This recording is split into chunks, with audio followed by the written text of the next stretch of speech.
Westinghouse. Westinghouse Studio One.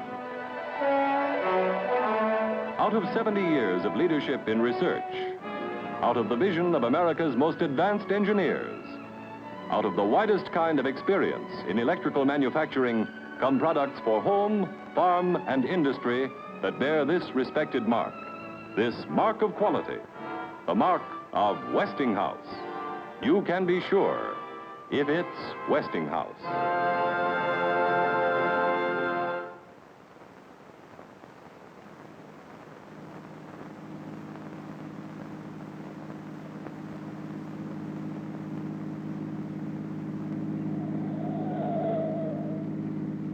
Warning. Poisonous black smoke pouring in from Jersey marshes.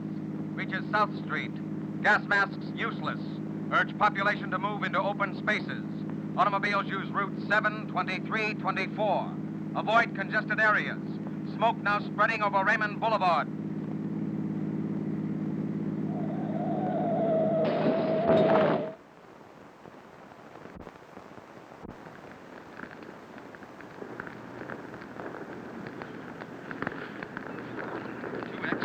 Calling CQ.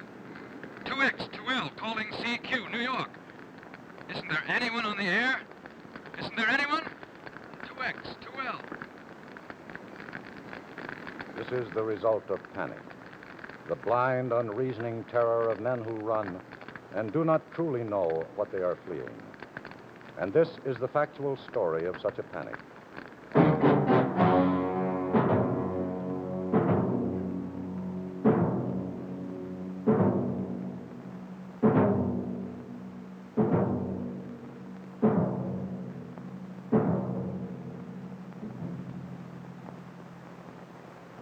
Good evening. I'm Ed Murrow, and this is the story of the night America trembled. It was October 30th, 1938.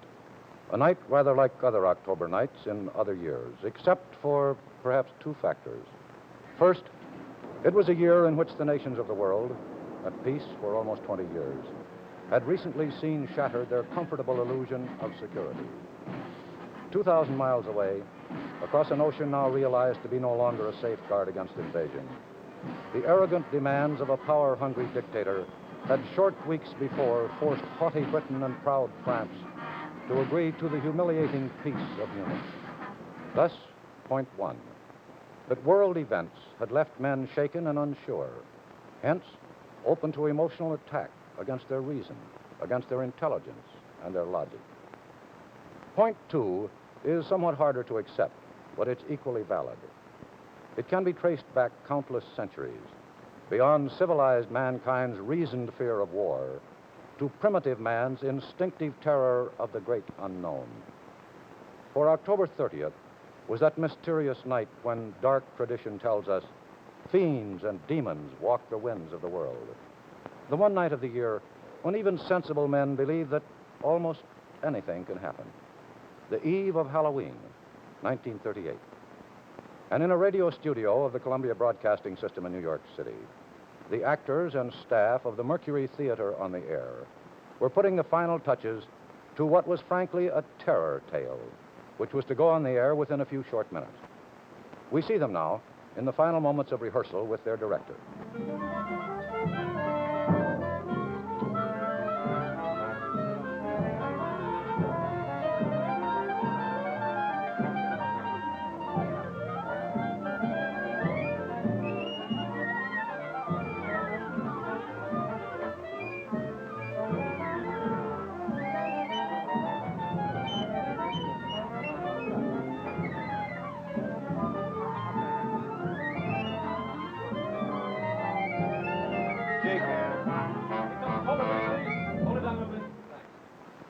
Page 19, that hissing, humming sound. I'd like you to mix in the hum a little bit faster and build it more than you did the dress. Can you do it? Okay, I'll do it. Okay, let's try it. Phillips?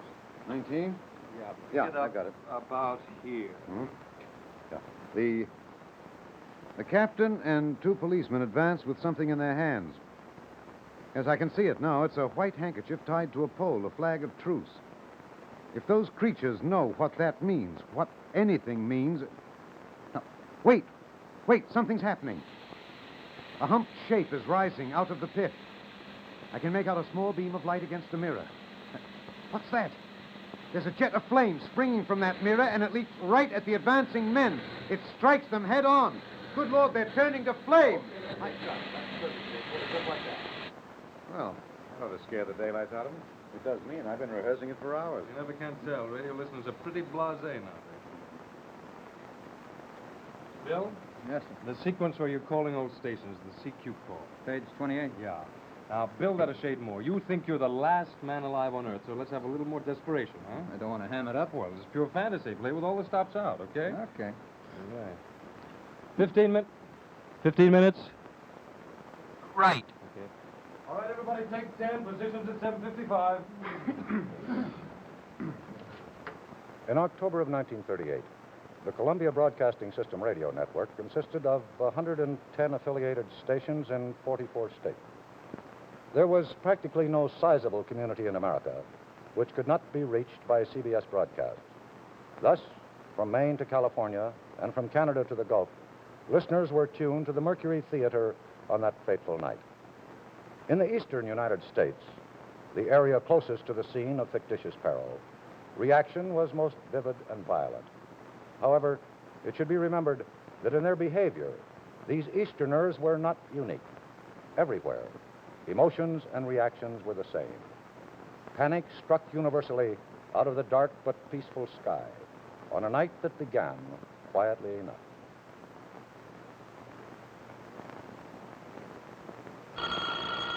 Mother, that's Bob. Will you let him in, please?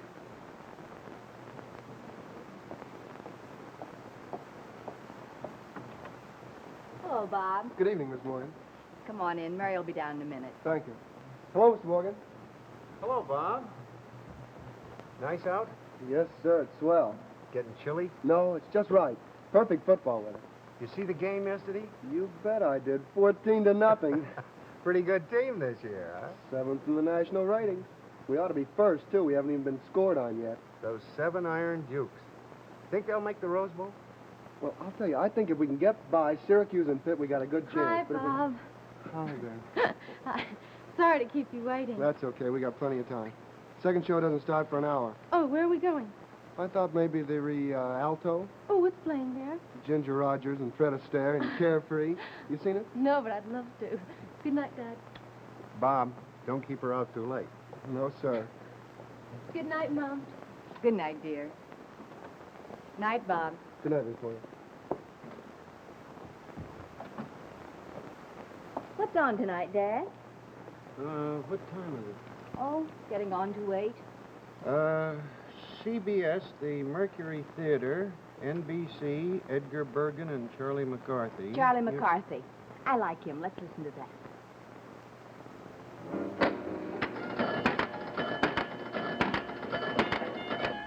Yeah, you know, you take now a punk like this Hitler, all spit and polish, the mob yelling hail every time he wipes his nose.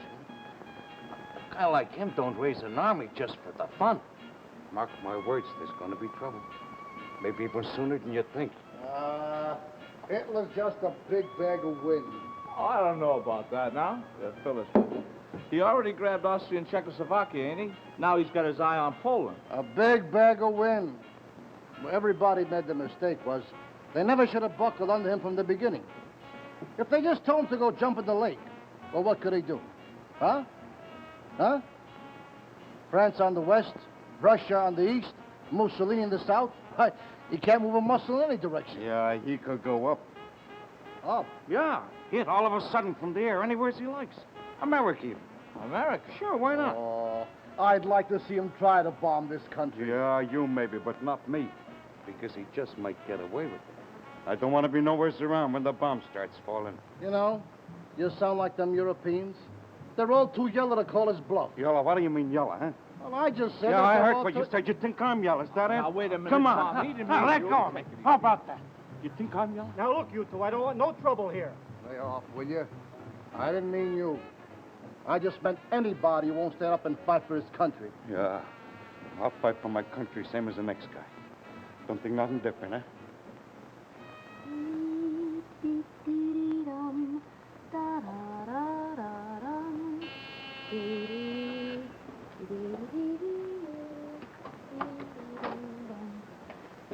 Senator? I imagine. Good.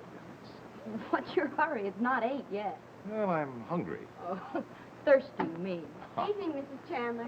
I'm not late, am I? No, Millie, right on time. Is the baby in bed? Mm-hmm. And asleep. You remember when to feed him? Yes, ma'am. 10 o'clock. Right. The bottle's in the refrigerator. You remember how to warm it up? Yes, ma'am. Oh, I left milk and sandwiches in the refrigerator, too. So help yourself. We won't be gone too long. I'll be all right, Mrs. Chandler. I brought my homework, so I've got plenty to do till you get back. Yeah, well, hold down the fort, Millie. We'll be at the country club. I left the phone number on the telephone pad in case you need it. We'll get along just fine. Good night, Millie. Good night, Mrs. Chandler.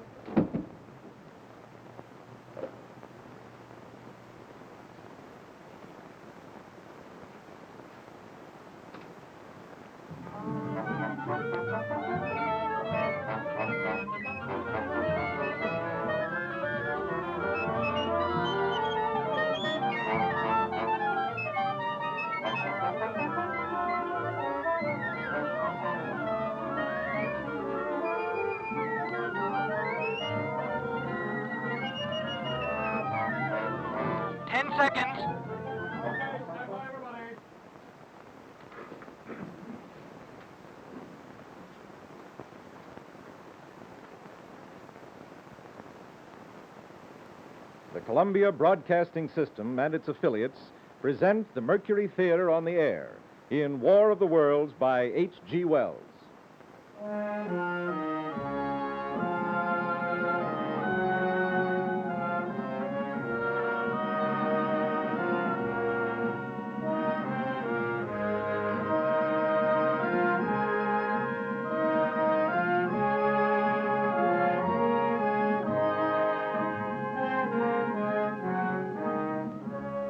Ladies and gentlemen, the host of the Mercury Theater.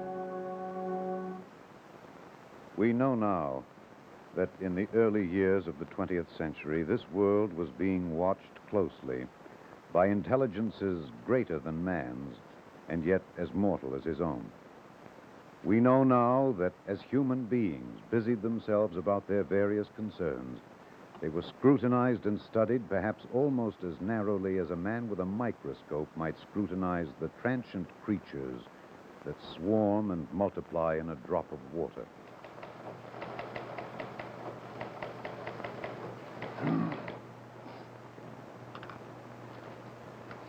Any action, Mike? Not a thing. Get the coffee? Yeah.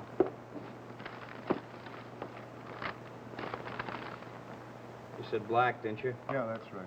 It's yours, then. Thanks. 154 calling PD 1. 154 calling PD 1. 154. This is PD1. Come in. Mac, give me a rundown on New Jersey license 3F92. Repeat, New Jersey license 3F92. Rundown on New Jersey license 3F92. Will do. Hold on. Wainwright again. Who else? Does he think they're all stolen cars? He calls in about 20 a night. That's what you call an obsession. He reads too much Dick Tracy.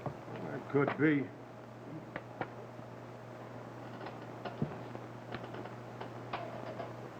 PD1, calling 154. Go ahead, PD 1. Description, New Jersey license 3F92. 1936 blue two-door old sedan. Registration A 387564. Motor G 148690. Owner Horace Adams. 1407 West Boulevard, Camden. You got it? Got it. Thanks, Mac. Right. A real eager beaver. Well, you gotta have somebody like him to keep you awake a night like this. Yeah, I suppose Sunday nights are usually pretty dull after Labor Day. Pretty dull. You know, I took this job because I thought it was gonna be exciting. On this particular evening, October 30th, the Crosley Rating Service estimated that 32 million people were listening in on radios. For the next 24 hours, not much change in temperature. A slight atmospheric disturbance of undetermined origin is reported over Nova Scotia, causing a low-pressure area to move down rather rapidly over the northeastern states, bringing a forecast of rain accompanied by winds of light gale force. Maximum temperature 66, minimum 48. This weather report comes to you from the Government Weather Bureau. We now take you to the Meridian Room in the Hotel Park Plaza in downtown New York, where you will be entertained by the music of Ramon Raquello and his orchestra.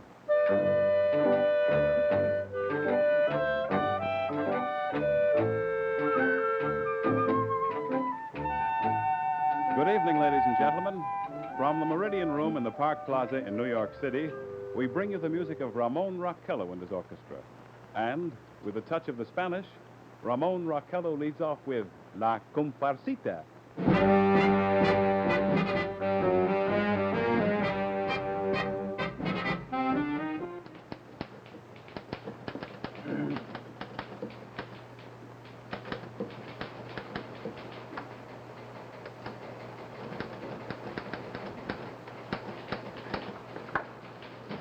Thanks, Tommy.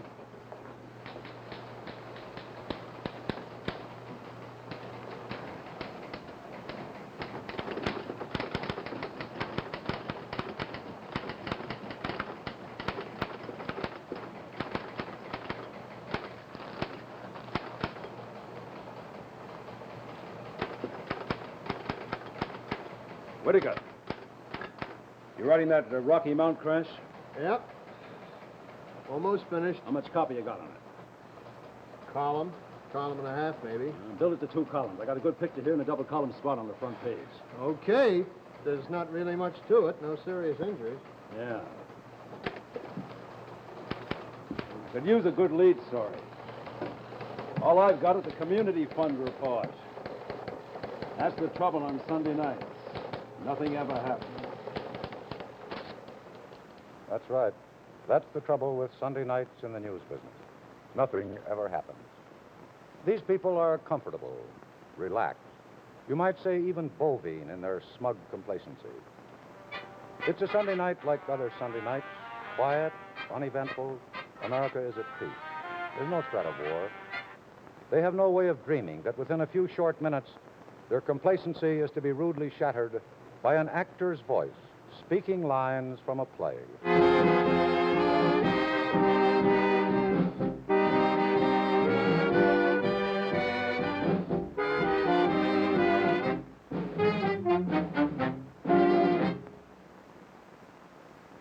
Ladies and gentlemen, we interrupt our program of dance music to bring you a special bulletin from the Intercontinental Radio News.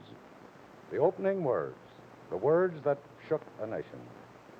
At 20 minutes before 8 Central Time, Professor Farrell of the Mount Jennings Observatory, Chicago, Illinois, reports observing several explosions of incandescent gas occurring at regular intervals on the planet Mars. The spectroscope indicates the gas to be hydrogen and moving toward the Earth with enormous velocity. Professor Pearson of the observatory at Princeton confirms Farrell's observation and described the phenomenon as, quote, like a jet of blue flame shot from a gun, unquote. We now return you to the music of Ramon Raquello, playing for you in the Meridian Room of the Park Plaza Hotel, situated in downtown New York.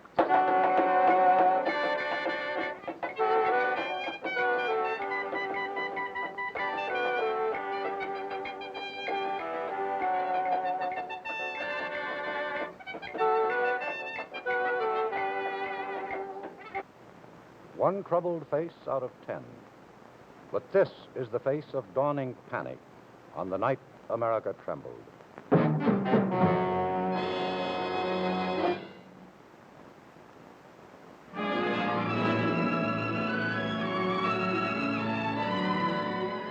now, a word from John Cameron Swayze. Ladies and gentlemen, good evening to you. When scientists learned to split the atom, they found that it released something. It was energy in the form of heat. But it wasn't much from just one atom, so they set up a chain reaction like this.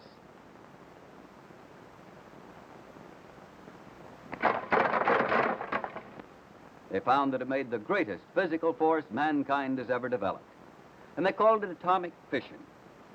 Now, less than 10 years ago, the Atomic Energy Commission turned to the nation's industry to harness the power of the atom and make it work for people in peacetime.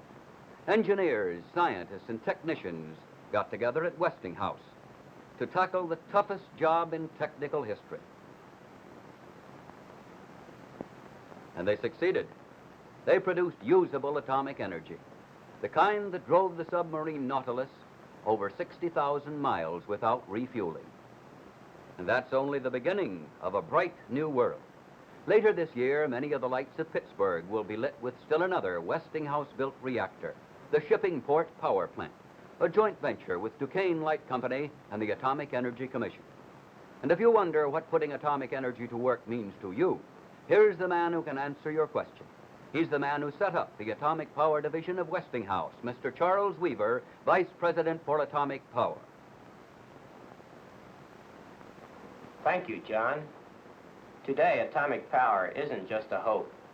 It's as much a fact as coal and oil.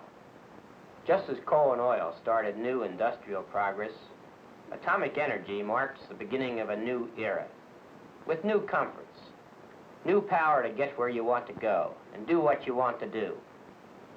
Putting this new atomic force to useful work is a source of great satisfaction to us at Westinghouse. Yes, in atomic power, too, Westinghouse is first with the future. The night America trembled. We are bringing you the true story of the most memorable dramatic broadcast in the history of radio. The Mercury Theater's unforgettable dramatization of War of the Worlds. The broadcast has just begun. Its effect is not yet beginning to make itself felt in the cities and hamlets of a nation soon to be caught in the grip of ungovernable terror.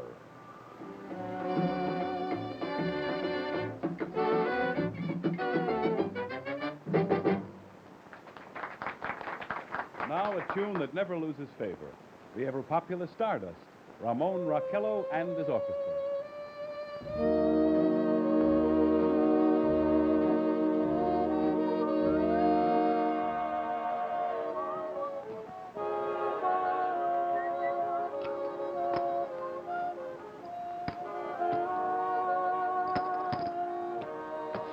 Cards, gentlemen. 3. You flop. Senior Mega Masons, will you please? One big one. Oh. Okay, dealer takes 2. Open a bets. Check the one card drawer. Check. Ladies and gentlemen, following on the news given in our bulletin a moment ago, Try the me, Government find out. Meteorological Bureau has Okay. requested the large I'll up your observatories of quarter. the country to keep an astronomical watch on any further disturbances occurring on the planet Mars. Due to the unusual nature of this occurrence, we have arranged an interview with the noted astronomer, Professor Pearson, who will give us his views on the subject. In a few moments, we will take you to the Princeton Observatory at Princeton, New Jersey. We return you until then to the music of Ramon Raquello and his orchestra. Who cares? You turn that off. Turn it off. I'm studying. You want to study? Go up to your own room. I'm the gregarious type, okay?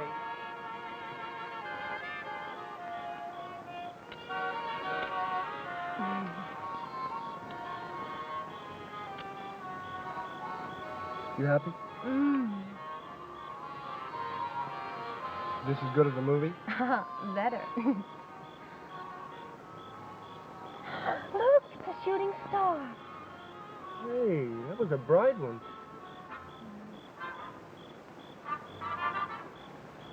Cigarette?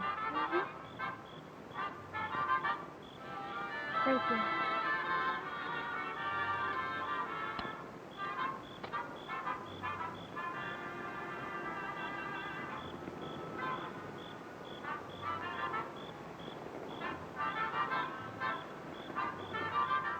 Isn't it lovely?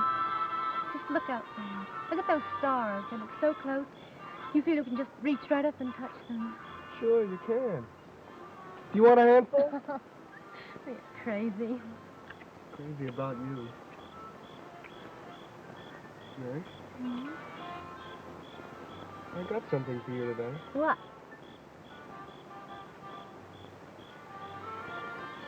This.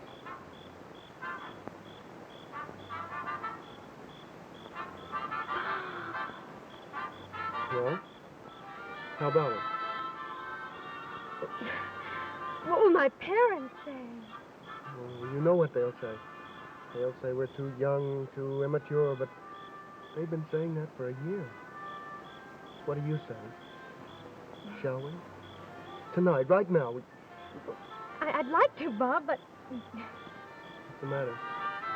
Aren't you sure? Of course I'm sure. Well, then.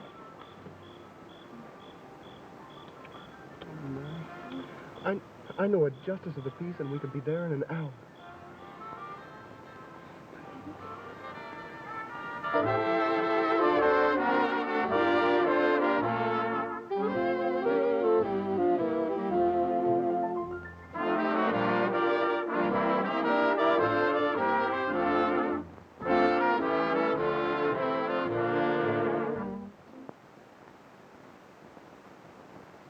Ladies and gentlemen, a special announcement from Trenton, New Jersey. It is reported that at 8:50 p.m., a huge flaming object, believed to be a meteorite, fell on a farm in the neighborhood of Grover's Mill, New Jersey, 22 miles from Trenton. The flash in the sky was visible within a radius of several hundred miles, and the noise of the impact was heard as far north as Elizabeth. We have dispatched a special mobile unit to the scene, and will have our commentator, Mr. Phillips, give you a word description as soon as he can reach there from Princeton. In the meantime, we take you to the Hotel Martinet in Brooklyn, where Bobby Millette and his orchestra are offering a program of dance music. That must be what you said. No, couldn't be. New Jersey's 500 miles north.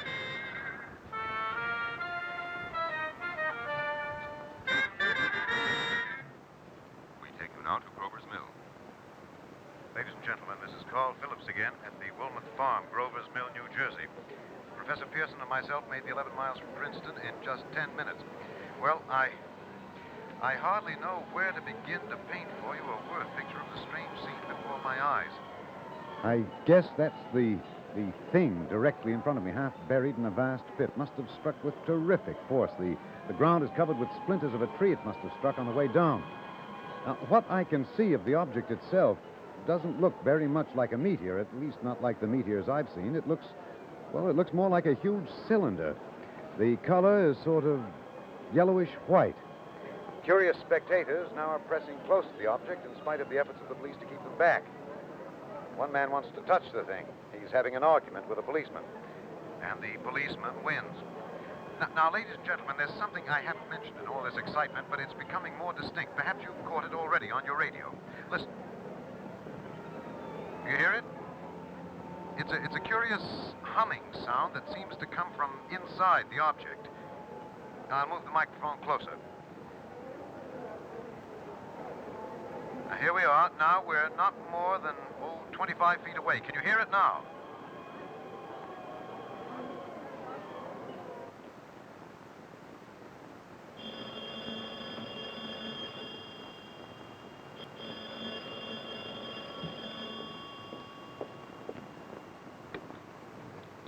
Hello?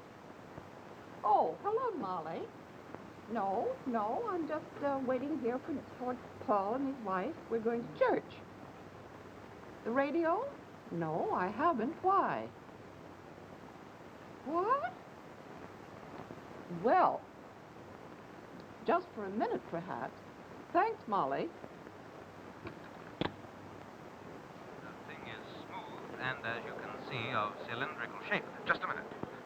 Something's happening. Ladies and gentlemen, this is terrific. This end of the thing is beginning to flake off. The top is beginning to rotate like a screw. The thing must be hollow. Hey, she's a-moving. Look, the darn thing's unscrewing. Keep back there. Keep back, I tell you. Hey, maybe there's men in it trying to escape. It's red hot. They'll burn to a cinder. Keep back there. Keep those idiots back.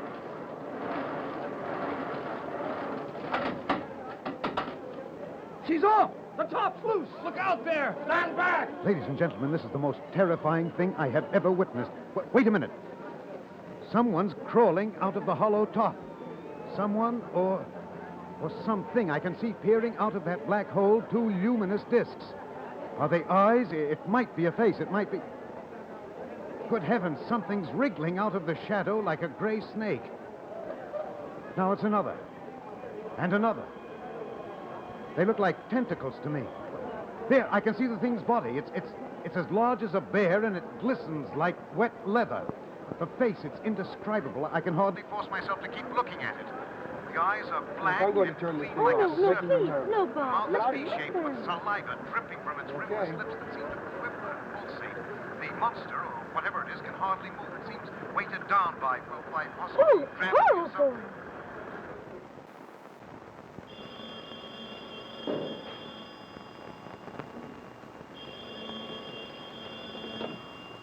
Times Royal City desk. A what? Wait a minute. Hey, Johnny, you got anything on the wire about a meteor falling in New Jersey? No, ma'am. We haven't got anything on it. Nothing at all. No, ma'am. Don't mention it. What do you suppose is ailing her? Why? What's up? She said she heard something on the radio about a meteor landing in New Jersey carrying Martian monsters. Boy, people. So, the Mercury Theater on the Air blithely proceeds with its dramatization of H.G. Wells' War of the Worlds. The actors, of course, have no way of knowing their performance is sowing the seeds of panic amongst hundreds of thousands who believe they're actually hearing a factual report. But others are beginning to feel its impact. For instance, the officers on duty at the State Police and Fire Dispatcher's Office in Trenton, New Jersey.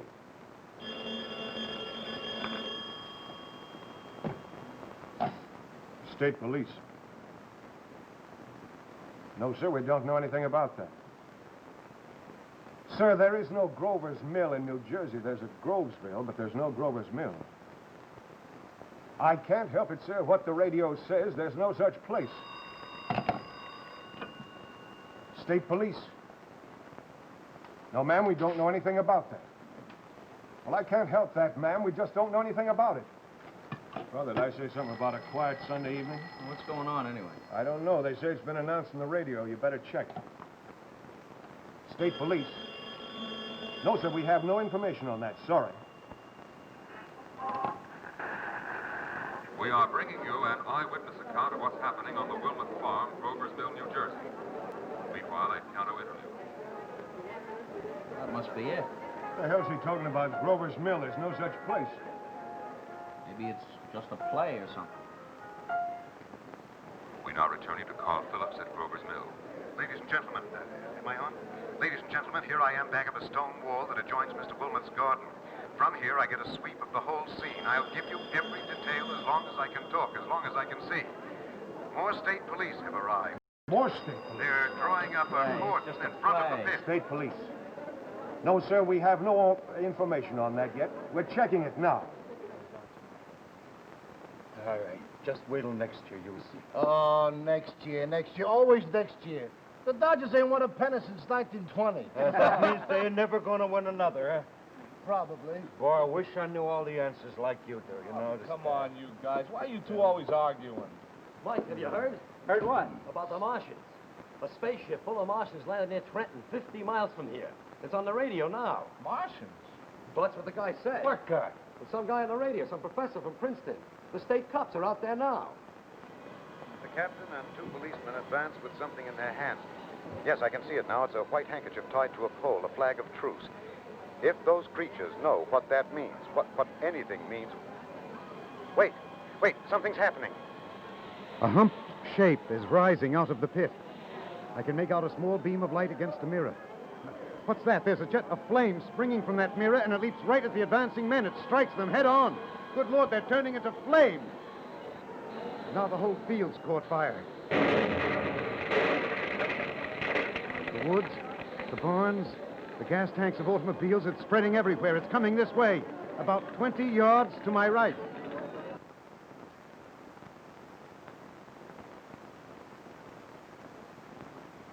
Ladies and gentlemen, due to circumstances beyond our control, we are unable to continue the broadcast from Grover's Mill. Evidently, there is some difficulty with our field transmission. However, we will return you to that spot at the earliest opportunity. Well, come on. In the meantime, Come on, we gotta get down there fast. I got a car. Down where? Down to Grover's Mills. Well, where's Grover's Mill? Somewhere near Trenton, I think. Oh, now, wait a minute, fellas. We don't know what this is all about. Who don't know? It's like I told you. It's the Nazis. The guy on the radio said it was monsters for Mars. It's Nazi air raids. Come on. Come on. We got to get... Hey, you guys, wait for me.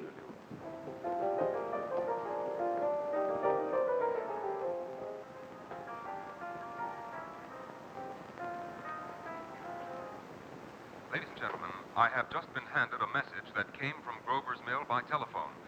Just a moment. Whose deal? Speak up.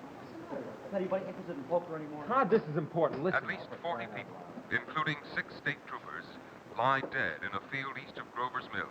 Their bodies burned and distorted beyond all possible recognition. Ladies and gentlemen, the next voice you hear will be that of Brigadier General Montgomery Smith, commander of the state militia at Trenton, New Jersey. Trenton, that's where my family lives. Listen. I have been requested by the governor of New Jersey to place the counties of Mercer and Middlesex, as far west as Princeton, and east to Jamesburg, under martial law. 4 companies of state militia are proceeding from Trenton to Grover's Mill and will aid in the evacuation of homes within the range of military operations. Thank you. You have just been listening Sure, to you heard that. They're calling out the Army. Hey, my folks, I think I better call them. Take it easy, Buzz. They're all right. How do you know I'm gonna call? Coming in. Strange creatures Trenton, how far is that from here? crawled back into Couple their hundred kit miles. and made no attempt Come on, let's play cards. the efforts of the firemen to Hear recover me bodies out. and I don't want to extinguish play. the fire. Combined fire departments of Mercer County are fighting the flames which menace the entire countryside. We have been unable to establish any contact with our mobile unit at Grover's Mill, but we hope to be able to return you there at the earliest possible moment. Something moving, solid metal, kind of a shield-like affair rising up out of the cylinder. It's standing on legs, actually rearing up on a sort of metal framework. Now it's reaching above the trees and the searchlights are on it. Hold on! Ladies and gentlemen, I have a grave announcement to make. Incredible as it may seem, both the observations of science and the evidence of our own eyes lead to the inescapable assumption that those strange beings who landed in the Jersey farmlands tonight are the vanguard of an invading army from the planet Mars. Mars? Bob, turn around. Go back. Bob, I want to go home.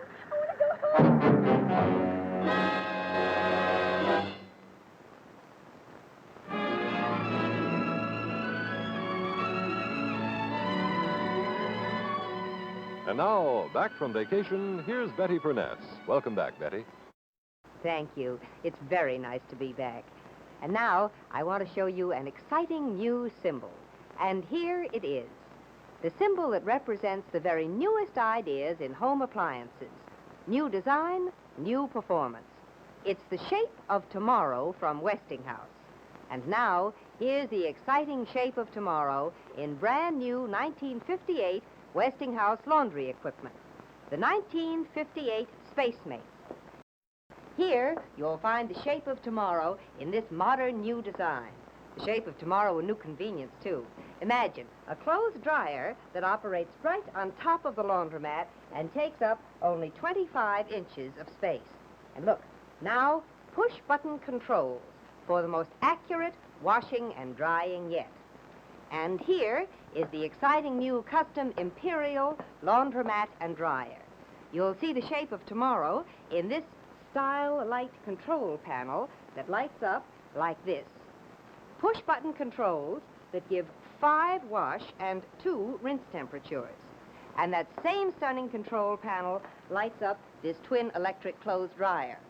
Push-button controls here, too, give you just the right drying for every kind of fabric. And here, the shape of tomorrow means the very last word in convenience in this beautiful Westinghouse wash and dry combination. It takes just 2 minutes of your time to load clothes and set the dials. And your clothes are beautifully washed and properly dried, all automatically. In every laundromat, there's the famous revolving agitator that washes cleaner, rinses better, and even cleans itself. And every dryer has new, improved, direct airflow drying. See the 1958 Westinghouse Shape of Tomorrow laundromats and dryers now. The most advanced and the most complete line of home laundry equipment made today. And remember, too, you can be sure if it's Westinghouse. October 30th, 1938, the night America trembled. The impact of the Mercury Theater's broadcast of H.G. Wells' War of the Worlds is as devastating as it is unexpected. The Columbia Broadcasting System and its affiliated stations, the newspapers, the police and fire departments of the whole nation, all are being deluged by a Niagara of calls from frenzied listeners who believe the radio drama to be the real thing. More than 1 million listeners from coast to coast are caught in the grip of a contagious mass hysteria, and they flee in terror from an incredible bogeyman, mythical invaders from the planet Mars. Strewn over the battle area from Grover's Mill to Plainsboro, crushed and trampled to death under the metal feet of the monster, or burned to cinders by its heat ray. Langham Field, Virginia. Scouting planes report 3 Martian machines visible above treetops, moving north towards Somerville with population fleeing ahead of them. Heat ray not in use. Although advancing at express train speed, invaders pick their way carefully. One moment, please. Here is a bulletin from Basking Ridge, New Jersey. Coon hunters have stumbled on a second cylinder similar to the first, embedded in the Great Swamp 20 miles south of Morristown. Hello? Is this the country club? I want to speak to Mr. or Mrs. Chandler. And hurry! Please hurry! Can be opened and the fighting machine rigged. They are taking up position in the foothills Hello? of Macho Mountain. Mr. Chandler, this is Millie. Can you come home, please, right away? No, the baby's all right. It's the Martians. Yes, Martians. Do you mean you haven't heard? Oh, Mr. Chandler, it's all over the radio. Awful things are happening. The Martians have landed in New Jersey with flamethrowers and poison gas, and they've killed everyone in Trenton. We've got to get out of here, Mr. Chandler. They'll kill us all. Enemy machines. Now, 3 of No, I'm not hysterical. It's just that... over houses and trees. Yes, Their evident yes, I'll wait till you get here. But hurry. Hurry. Machines also sighted by telephone operator east of Middlesex, within 10 miles of Plainfield. Here's a bulletin from Winstonfield, Long Island. Fleet of Army bombers carrying heavy explosive flying north in pursuit of enemy.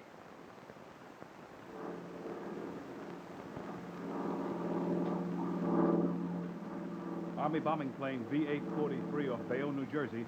Lieutenant Boat commanding 8 bombers reporting to Commander Fairfax, Langham Field. This is Boat reporting to Commander Fairfax, Langham Field. Enemy tripod machines now in sight, reinforced by 3 machines from the Morristown cylinder, 6 altogether. 1 machine partially crippled, believed hit by shells from Army gun and Watchung Mountains. Guns now appear silent. A heavy black fog hanging close to the earth at extreme You want me to? Yes, listen, this thing's gotten out of No hand. sign of heat ray. The switchboard downstairs is flooded with calls. Enemy People who think it's the real McCoy. River No into kidding. the I wish Jersey I were. marshes. It's an awful Well, mess. battles to Pulaski Take care. Skyway. There was clearly an Evidence announcement of play. Well, in I New know York that, City. but they don't. Well, what do you want me to do? Well, can't you make some sort of an announcement? Tell them it's just a dramatization. Well, it's 3 minutes And to the we're ready break. to We'll tell them attack. that. Well, do that, please. The switchboard operator's about ready to go out of their minds. Plane circling, ready to strike. 1,000 yards and we'll be over the first. 800 yards. 600. 400. 200. There they go. The giant arm raised. Green flash. They're spraying us with flame. 2,000 feet. Engines are giving out. No chance to release bombs. Only one thing left. Drop on them, plane and all. We're diving on the first one.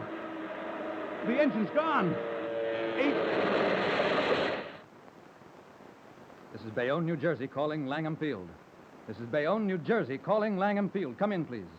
Come in, please. This is Langham Field. Go ahead. 8 Army bombers in engagement with enemy tripod machines over Jersey Flats. Trenton, New Jersey, operator. How many times do I have to tell you? Will you please hurry? What do you mean you can't do it? You gotta get through. Heavy black smoke in the direction. Circuits are busy. Come on, I gotta call home too. Charlie? Charlie? Hey, where's Charlie going? Charlie's driving home with Dave. Hurry up to the phone, will you, please?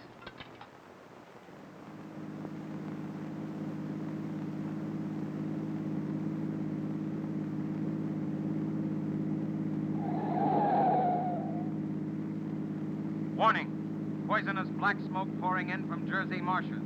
Reaches South Street. Gas masks useless. Urge population to move into open spaces. Automobiles use Route 7, 23, 24. Avoid congested areas. smoke now spreading over Raymond Boulevard.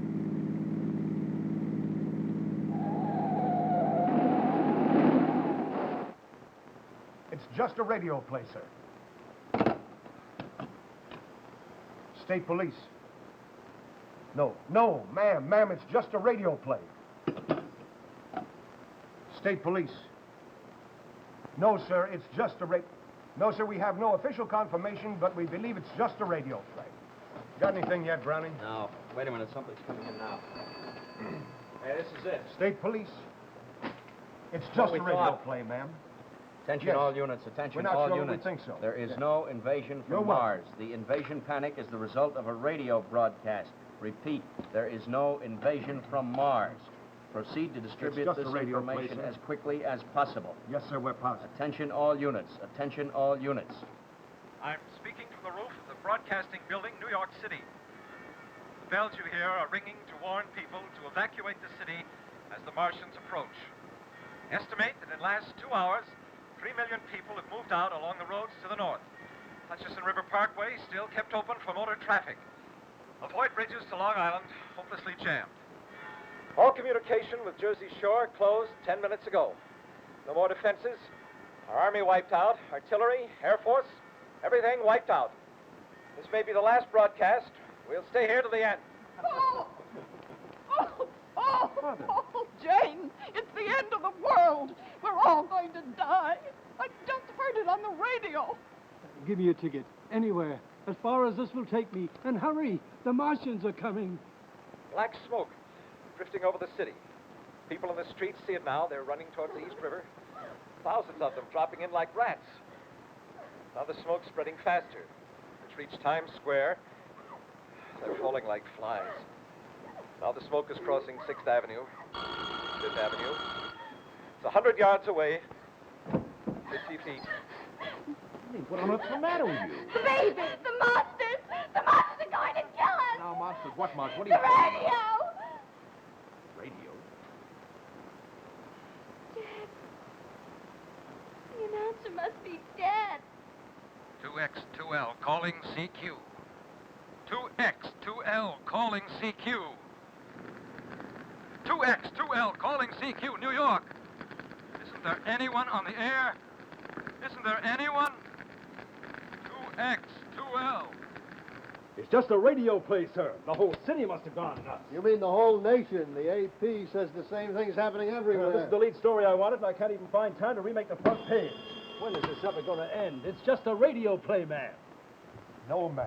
There is no invasion. It's just a radio play. Engine Company 5 and Chemical 3 to Somerset and Hey, Ward. where's Grover's Mills? What? We come to volunteer. Volunteer? Yeah, the Nazi war place where they land. Oh, it's the Martians. No, Somerset and Ward. There are Attention no all Martians. units. There are no Attention all Nazis. units. It's just a radio There's play. no Now go invasion home. from Mars.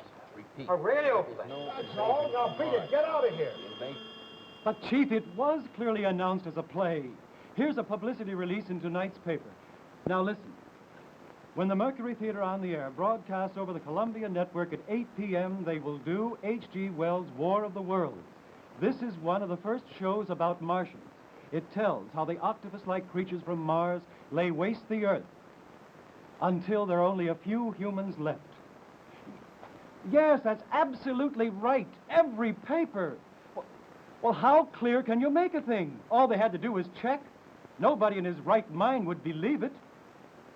Here for Rudy Valley for 3 days. I'm getting hungry. Hungry? Yeah. Well, I'm the one that's hungry. I tell you, Charlie, I'm so starved, I could almost... Don't look at me that way. No, I'm just skinning Goldberg. Mary, what's the matter? What's going on here? It's a meteor, sir. No, it's the Martians. They're coming after Earth. They're destroying the world. Martians, what are you talking about? It's on the radio. We've been listening to the radio ever since you left. We haven't heard anything about it. I don't get it. It ought to be on every station, I'm Turn sure. to CBS. This is your host, ladies and gentlemen.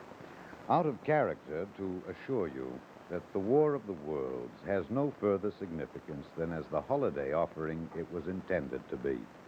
The Mercury Theater's own radio version of dressing up in a sheet and jumping out of a bush and saying boo. Starting now, we couldn't soap all your windows and steal all your garden gates by tomorrow night, so we did the next best thing. We annihilated the world before your very ears and utterly destroyed the Columbia Broadcasting System. You will be relieved, I hope, to learn that we didn't mean it, and that both institutions are still open for business. So, goodbye, everybody, and remember, please, for the next day or so, the terrible lesson you learned tonight. That grinning, glowing, globular invader of your living room is an inhabitant of the pumpkin patch. And if your doorbell rings and nobody's there, that was no Martian. It's Halloween.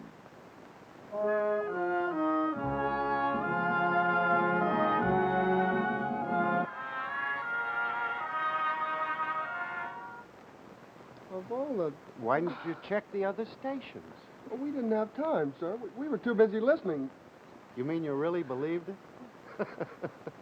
Oh, you kids have got a lot to learn. Yeah, I guess you're right. It's all right, Millie. It's all over now. Are you sure, Mrs. Chandler? Yes, Millie.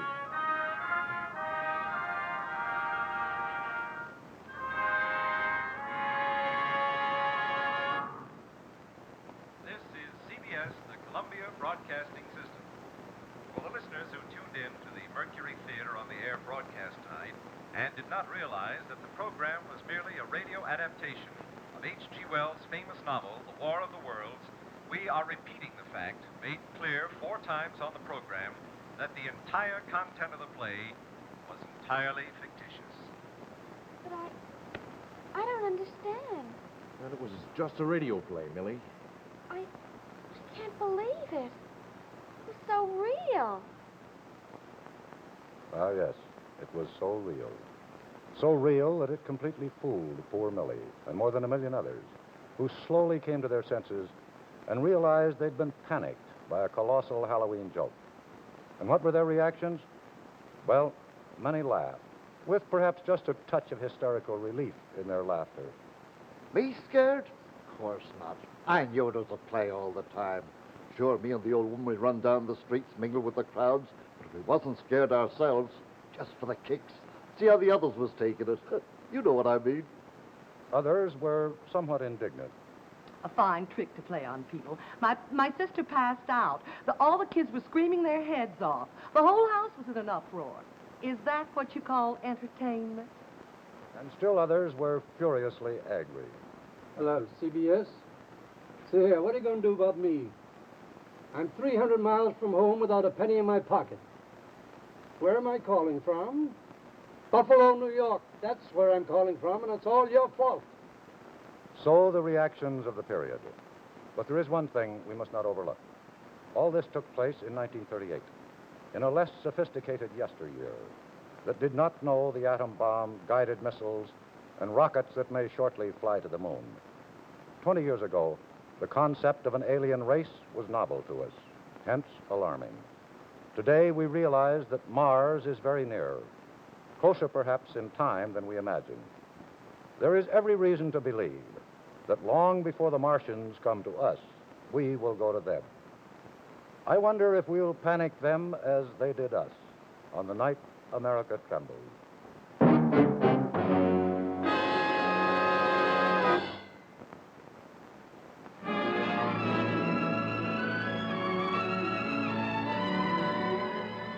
Tonight, John Cameron Swayze is playing with fire. Ladies and gentlemen, a good evening to you. I'm using this torch as a high concentration of heat. Now I ask you to tell me whether heat is a friend or an enemy.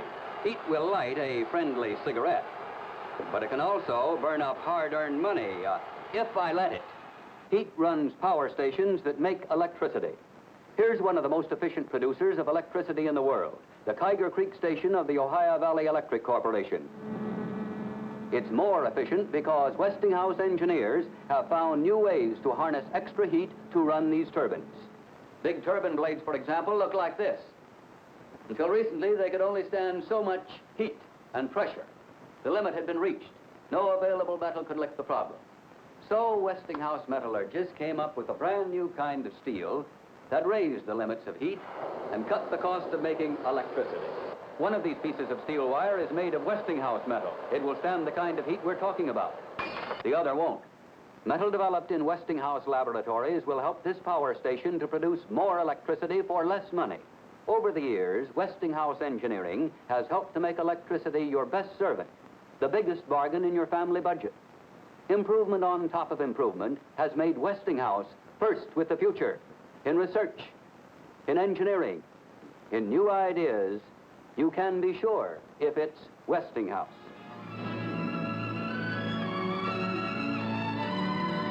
Westinghouse products seen on tonight's program are made in Mansfield, Ohio, and in Pittsburgh and Philadelphia, Pennsylvania.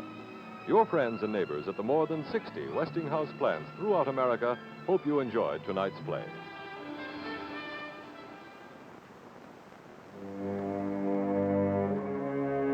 Next week, Westinghouse Studio One presents First Prize for Murder, written especially for Studio One by Phil Reisman, Jr., based on a story by John D. MacDonald, starring Darren McGavin.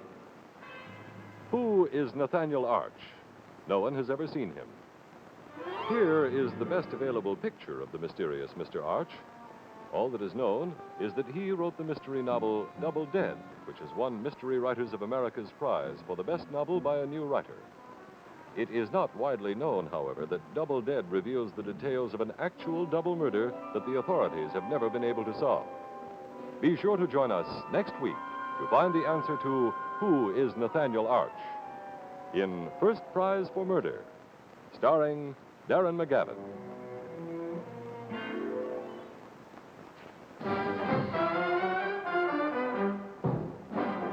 2 weeks from tonight, Westinghouse Studio One brings you the first part of the exciting drama, Mutiny on the Shark, written especially for Studio One by Max Ehrlich, starring Richard Basehart. A story of the new kind of living that the atomic age has brought with it, the drama of life aboard an atomic submarine. Be with us again 2 weeks from tonight for Part 1 of Mutiny on the Shark, starring Richard Basehart.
No more burning your fingers reaching for toast. This beautiful new Westinghouse toaster with this exclusive lift-up lever lifts small pieces an extra inch. Buy now. Save $6 on confection colors model, $4 on chrome model. Your choice, only $15.95.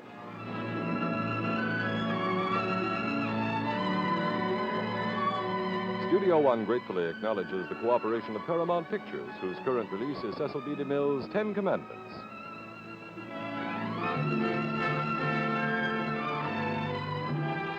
Westinghouse Studio One has come to you from New York and has been selected for viewing by America's armed forces at home and overseas. This is Art Hanna saying good night for Westinghouse.